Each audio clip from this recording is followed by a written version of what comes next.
लोग आए यहाँ पे स्पेस मून झांसी के यहाँ पे म्यूजियम अंतरिक्ष संग्रहालय। कहाँ यार अंतरिक्ष तो संग्रहालय। हमने टिकट ले लिए, 2 टिकट लिए हमने। ज़्यादा ही अंदर, अब देखते हैं फर्स्ट टाइम ज़्यादा में क्या होगा अंदर ऐसे अंतरिक्ष की तो दिखाएंगे। अंतरिक्ष देखते हैं।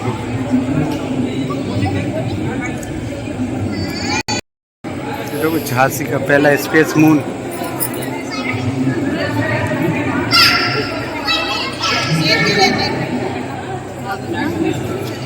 आओ तो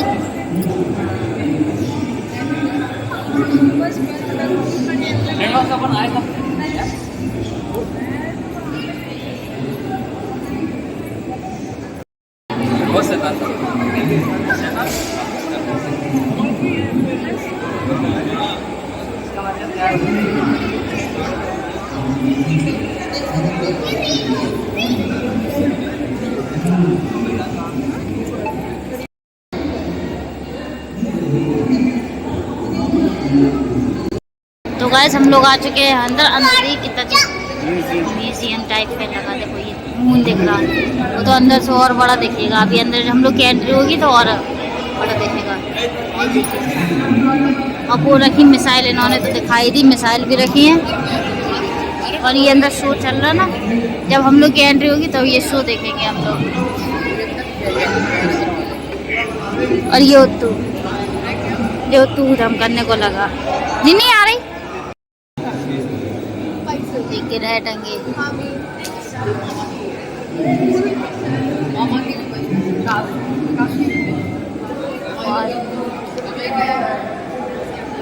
ये चांद बहुत अच्छा लग रहा देखने। तो अभी गाइस पता नहीं कितना टाइम और लगेगा ये देखो।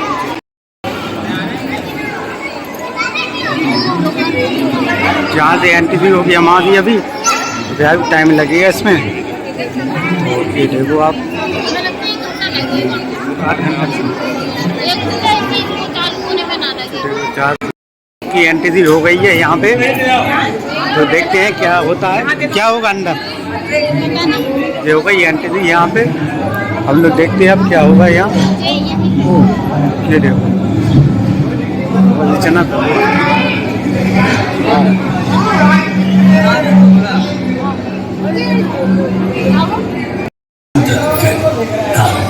आकाश गंगा और ऊर्जा के अन्य सभी रूप शामिल हैं।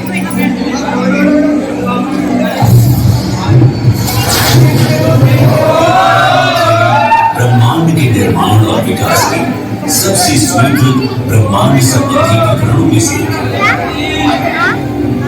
ये थियरी बताती है कि अंतरिक्ष और समय लगभग 13.787 बिलियन वर्ष पहले एक साथ मिल गए थे।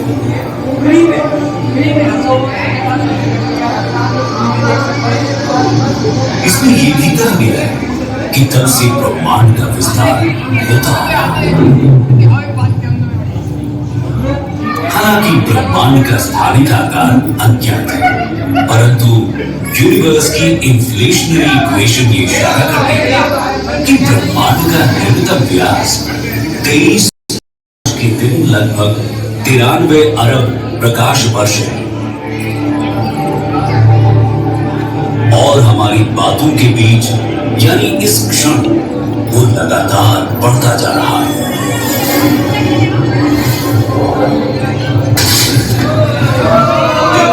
की स्वीकृत सिद्धांतों के अनुसार ब्रह्मांड के विस्तार के साथ शुरुआत से मौजूद ऊर्जा और पदार्थ कम घने हो गए।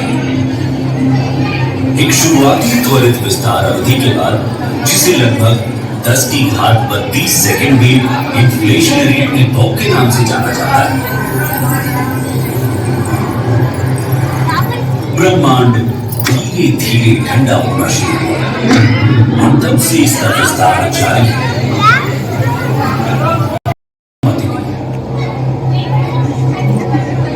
गुरुत्वाकर्षण के प्रभाव में डार्क मैटर पहली आकाश गंगा में सितारे और ब्रह्मांड में मौजूद हर चीज का निर्माण हुआ कि तब से ब्रह्मांड का विस्तार होता रहा।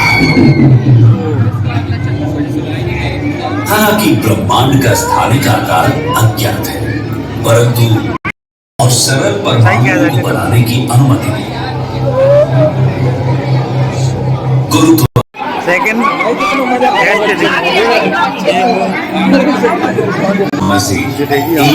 अंदर की इकाई तक फैली हुई है, जो लगभग 43 की घात 10 सेकंड है। प्लैंक इपॉक के बाद अंतरिक्ष का अपने वर्तमान पैमाने पर विस्तार हो रहा है। ये विस्तार हमारी अपनी समझ से अलग है। अंतरिक्ष में वस्तुएं भौतिक रूप से नहीं है, बल्कि समय को परिभाषा देने वाला वैज्ञानिक ही बताता है। ब्रह्मांड के व्यवहार को प्रभावित कर रेडिएशन डोमिनेटेड अर्थात विकिरण प्रधान युग थर्ड एंटर हो गया ये क्या है?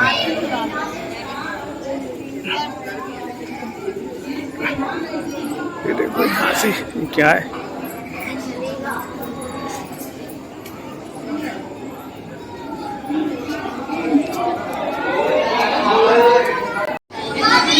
ये मिसाइल है।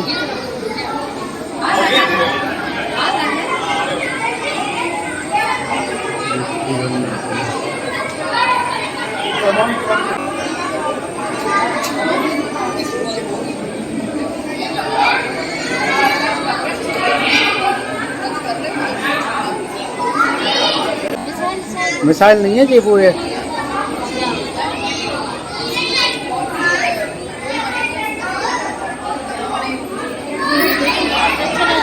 हाँ?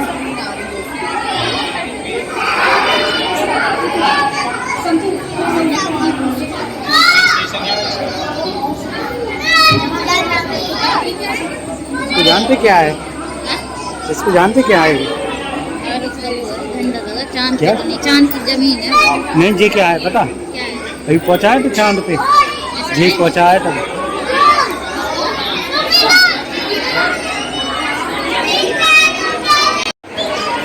हम लोग आ गए अंतरिक्ष में।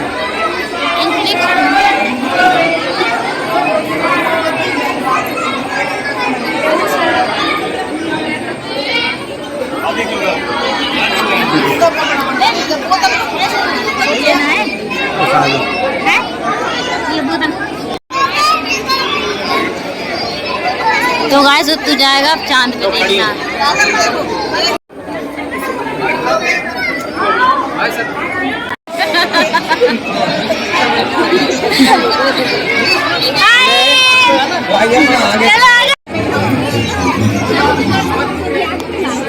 को साकार करने के लिए तब महान वैज्ञानिक विक्रम साराभाई समेत कई नामचीन चेहरे एक ऐसे संस्थान को खड़ा करने में लगे थे जो जमीन पर रहकर आसमान की खबर। भारतीय अंतरिक्ष अनुसंधान संगठन यानी इसरो 15 अगस्त 1969 को हकीकत के धरातल पर उतरी।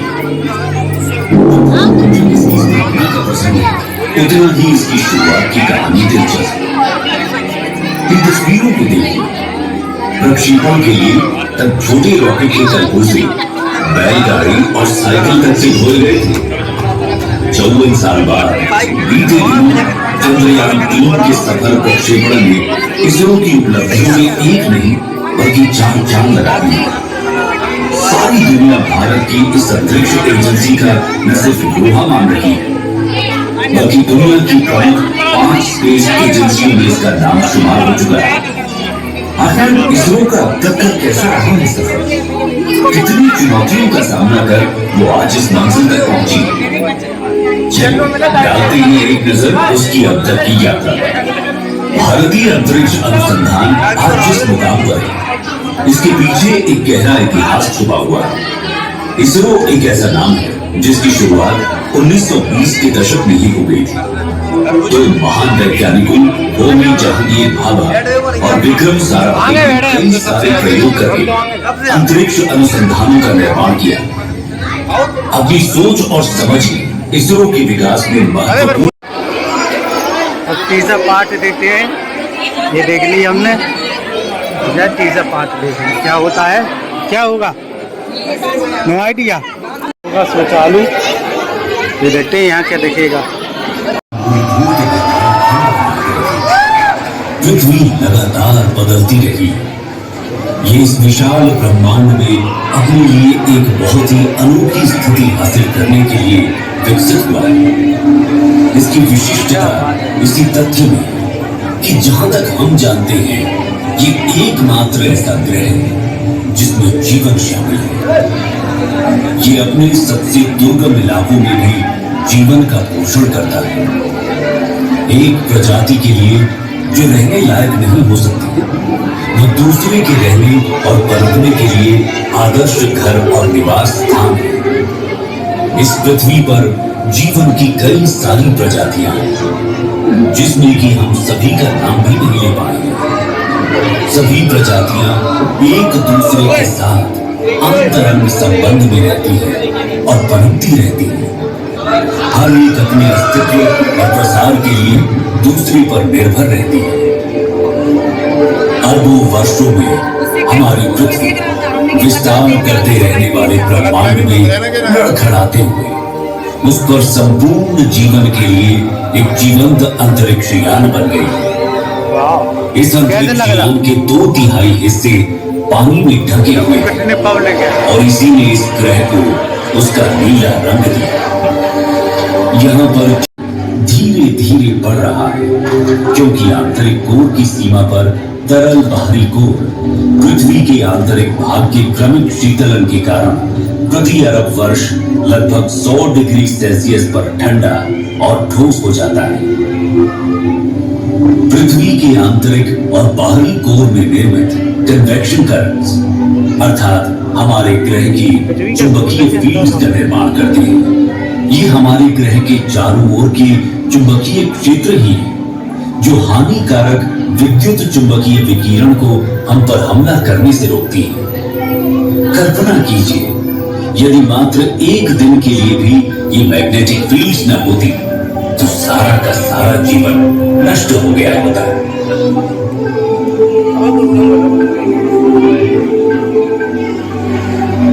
महासागरीय धाराएं समुद्री जल की निरंतर निर्देशित गति जो उस पर कार्य करने वाली कई शक्तियों द्वारा उत्पन्न होती है, जिसमें हवा, तापमान, टूटती लहरें, गहराई की रूपरेखा और तटरेखाएं, साथ ही अन्य धाराओं की दिशा और ताकत के साथ इसका इंटरैक्शन शामिल है। ये समुद्री धाराएं ही हैं जो वैश्विक कन्वेयर बेल्ट बनाती हैं और उन क्षेत्रों के तापमान को प्रभावित करती हैं जहां से वे यात्रा करती हैं। धरती मां ने अपने ऊपर जीवन को पनपने देने के लिए अरबों वर्षों में स्वयं को विकसित किया है। उसने ये सुनिश्चित करने के लिए तत्वों के साथ बेहतरीन संतुलन बनाया है कि इसकी कई प्रजातियों के बच्चों का अस्तित्व हमेशा बना रहे। परंतु जैसे जैसे हम मनुष्य बड़े होते रहे, हम और भी अधिक शक्तिशाली होते गए। जब तक कि हम अपने ग्रह के प्रति अधिक सचेत नहीं होंगे, तो जो ज्ञान हमने प्राप्त किया है वो अंततः हमें नष्ट भी कर सकता है। हम मनुष्यों को शक्तिशाली होने के बावजूद अपनी बढ़ती आबादी को संसाधन उपलब्ध कराने के लिए पृथ्वी का शोषण करने के लिए अधिक मजबूर होना पड़ेगा और अपने मूर्खतापूर्ण उपभोग के कारण कई प्रजातियों को बर्बाद कर चुके हैं। पृथ्वी ने हमें पहले से ही चेतावनियां देना शुरू कर दिया है। प्रमुख जलवायु परिवर्तन, ध्रुवीय टोपी का पिघलना, जो कि हमारे मीठे या ताजे पानी का सबसे बड़ा भंडार है, न केवल उसके भंडार को बर्बाद करता है बल्कि पृथ्वी के ऊपरी तह को भी विकृत करता है, जिसके फिर दूरगामी परिणाम होते हैं। हम अपनी भूमि के उपजाऊपन को कम कर रहे हैं और इसकी हमें उपज देने की क्षमता चिंताजनक दर से कम हो भी रही है। बढ़ती जनसंख्या के साथ आने वाले भविष्य में भोजन की कमी होना स्वाभाविक है, जिससे दंगे, युद्ध और अंततः संपूर्ण विनाश होगा। अभी भी समय है, जाग जाए। तो हम लोग जा रहे हैं ऊपर। ये देखो, ये देखा आपने, ये देखिए, ये आ रही है मंजू। हाँ बेटा, हम लोग यहाँ जा रहे म्यूजियम में। देखते हैं म्यूजियम में क्या होता है। म्यूजियम में आ गए। ओ ये देखो, मैं चांद के अंदर बैठ गया। पूरा चांद है, तो बाहर से दिखाया था मैंने कुछ जगह। लोग चांद के अंदर बैठे हैं। कितनी पब्लिक आई है, देखो पीछे। बहुत अच्छा अनुभव। कैसा लगा था तुम्हें? अच्छा लगा था? फर्स्ट टाइम देखा था? मून पूरा पूरा नहीं कर दो तू। कितनी पब्लिक है, पब्लिक दिखाऊँ मैं आपको। कितनी पब्लिक है, कितनी पब्लिक। सब शो देखने आई है। कितनी पब्लिक है, सब शो देखने आई है।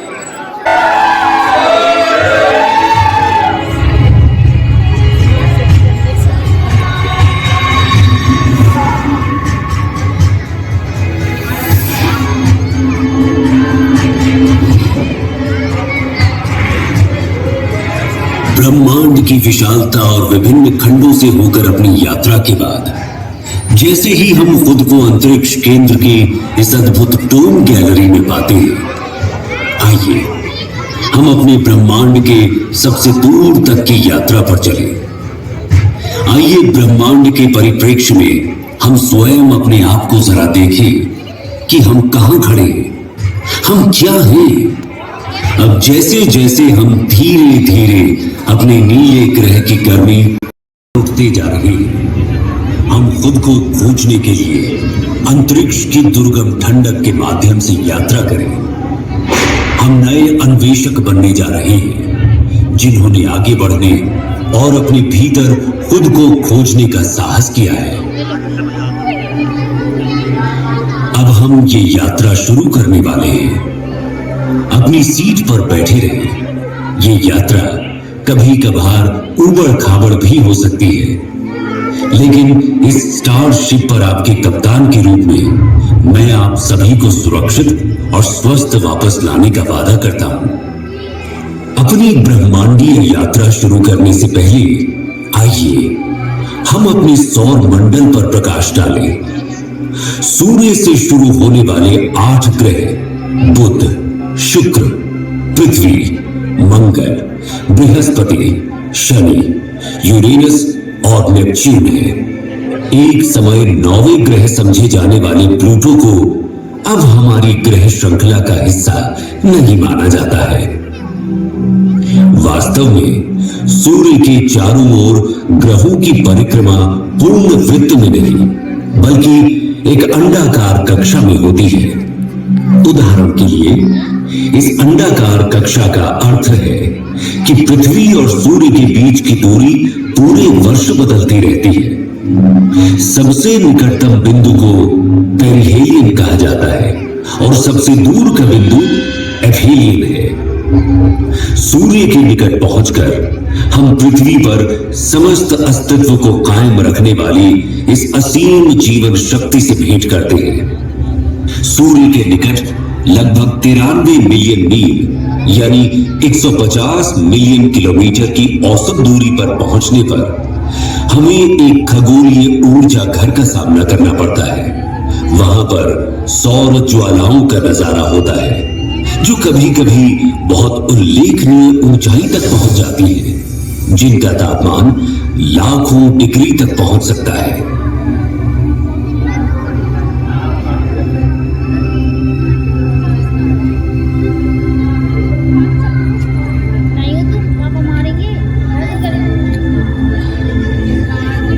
सौर मंडल में हमारा प्रारंभिक गंतव्य बुध है।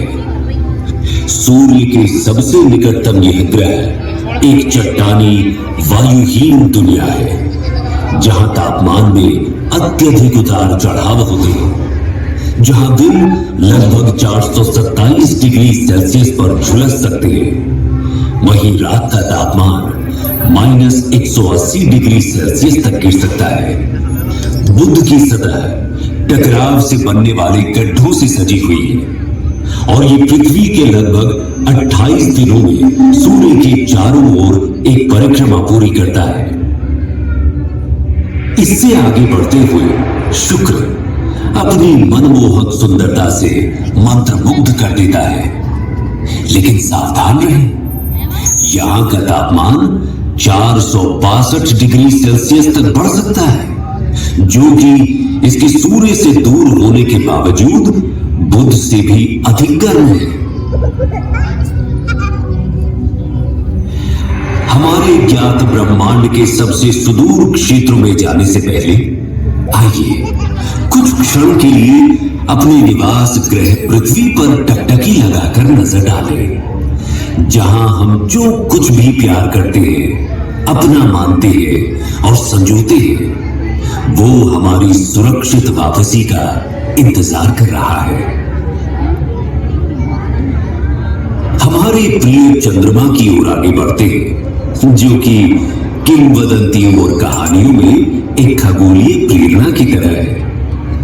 इसकी मनमोहक सुंदरता, जो अक्सर काव्यात्मक होती है, पृथ्वी के प्राकृतिक उपग्रह के रूप में इसके वैज्ञानिक महत्व को छुपाती है।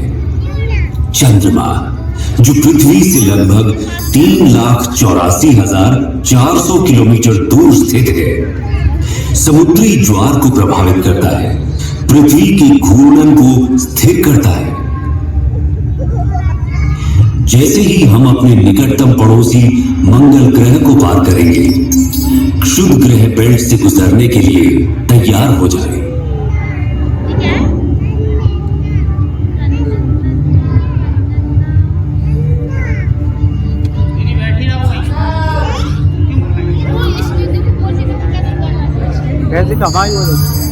हमारे सबसे निकटतम है मार्स, सूर्य से चौथा और हमारे सौर मंडल का दूसरा सबसे छोटा ग्रह।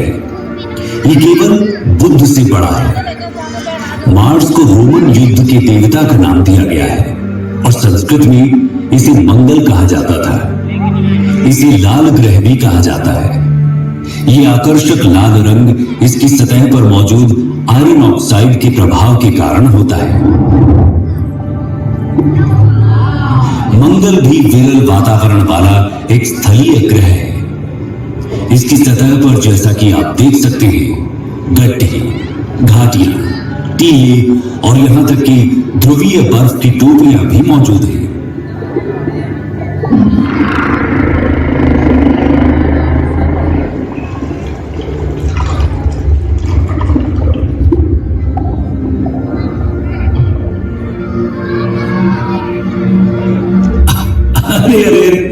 हमारे साथी यात्रियों, बिल्कुल भी चिंता न करें, आप सभी सुरक्षित रहेंगे। बस इन दिशाहीन क्षुद्र ग्रह से कुछ छोटी मोटी टक्करें होंगी। पूर्ण रूप से निश्चित रहें कि आपका अंतरिक्ष यान उन सभी को, मेरा मतलब है कि लगभग सभी को संभालने में सक्षम है।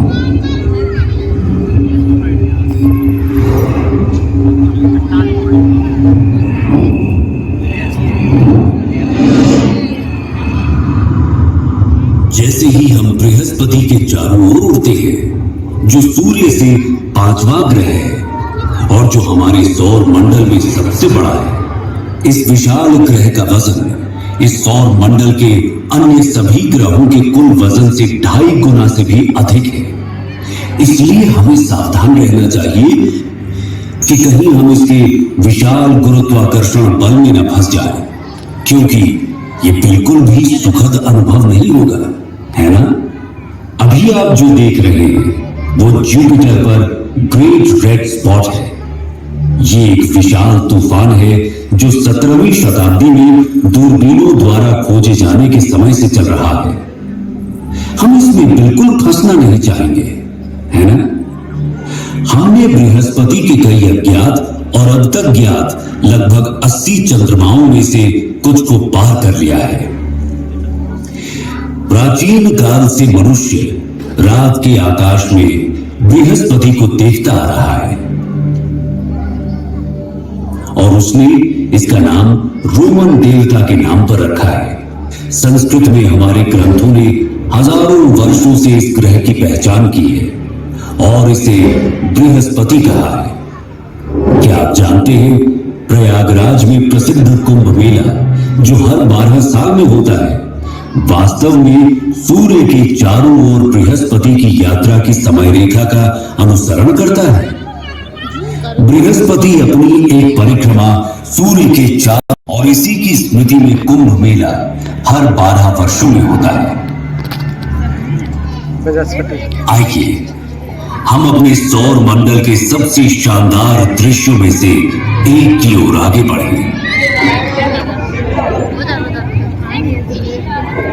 शनि ग्रह सैटर्न हमारे सौर मंडल के सबसे शानदार ग्रहों में से एक पृथ्वी से 1.4 अरब किलोमीटर की विशाल दूरी पर है।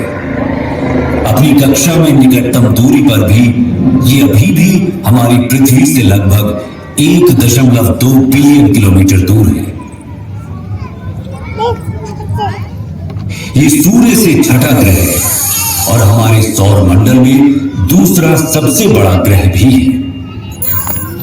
ये एक गैस जॉइंट भी है जिसकी औसत त्रिज्या हमारी पृथ्वी से लगभग 9.5 गुना ज्यादा है। ये शनि ग्रह को हमारी पृथ्वी से लगभग 95 गुना अधिक विशाल बनाता है। अब हम आश्चर्य से देखते हुए इसकी सबसे उल्लेखनीय विशेषता रिंग सिस्टम को पार करते हैं। ये रिंग सिस्टम बर्फ के कणों और छोटे चट्टानी मलबे और धूल से बनी है। शनि की कक्षा में जाने वाले सभी 83 चंद्रमाओं में से हम आधिकारिक तौर पर केवल 53 का ही नामकरण कर पाए हैं।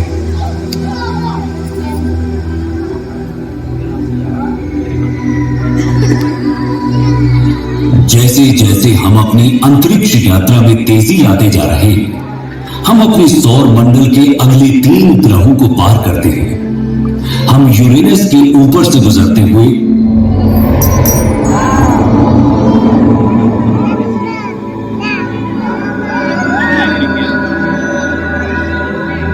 बाहरी ग्रहों नेपच्यून,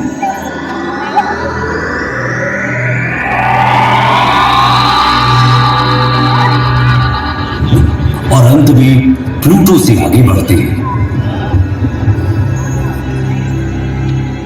सूर्य अब प्रकाश के छोटे से कण के अलावा और कुछ भी नहीं है और हमारी पृथ्वी अब दिख भी नहीं रही।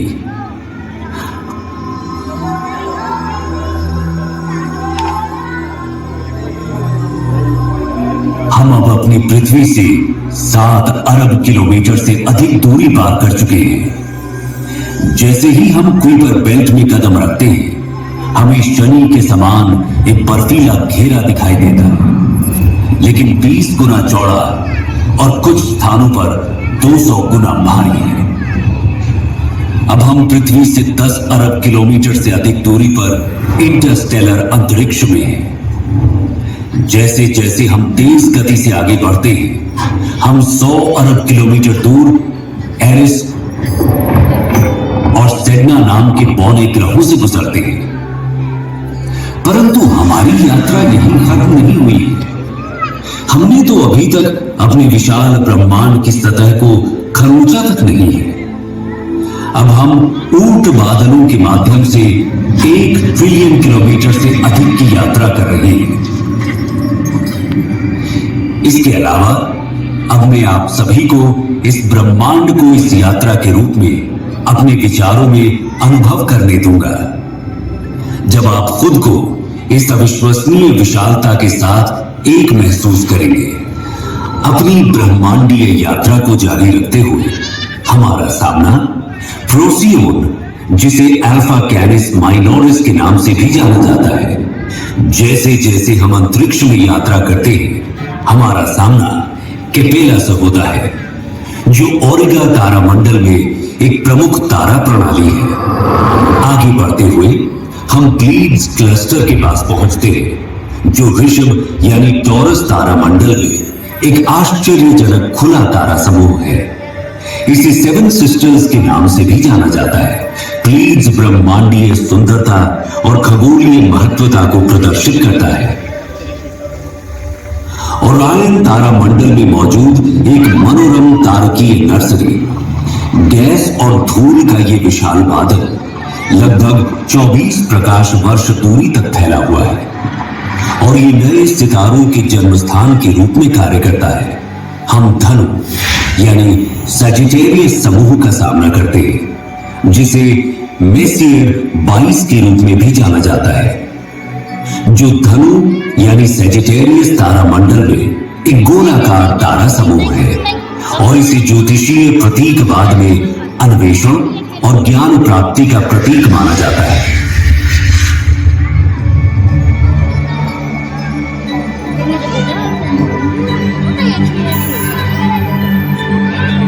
हमारी अपनी आकाश गंगा मिल्की वे को पीछे छोड़ते हुए एंड्रोमेडा गैलेक्सी, जिसे M31 के नाम से भी जाना जाता है, जो इसे मिल्की वे आकाश गंगा की सबसे निकटतम स्पाइरल आकाश गंगा बनाता है। क्या आप जानते हैं एंड्रोमेडा? तो ये शो भी खत्म हो गया है, अब देखते हैं क्या आएगा आगे। के साथ हम लोग बाहर निकल आए हैं, देख ध्यानचंद, देखो यहाँ आ गए हम लोग, बहुत अच्छा लगा। देखो ये यहाँ पे आए थे हम लोग। क्या क्या चंदा? क्या दूर दूर? चंदा मामा? फिर से बोलो। हाँ गाइस, मुझे तो बहुत अच्छा लगा। आपको कैसे लगा? आपको अच्छा लगा? तो गाइस कमेंट करके बताइए आपको कैसा लगा। तो जो देखेगा वो मतलब रियल में देखेगा वो अच्छा लगेगा। रियल में देखोगे तो फील करोगे।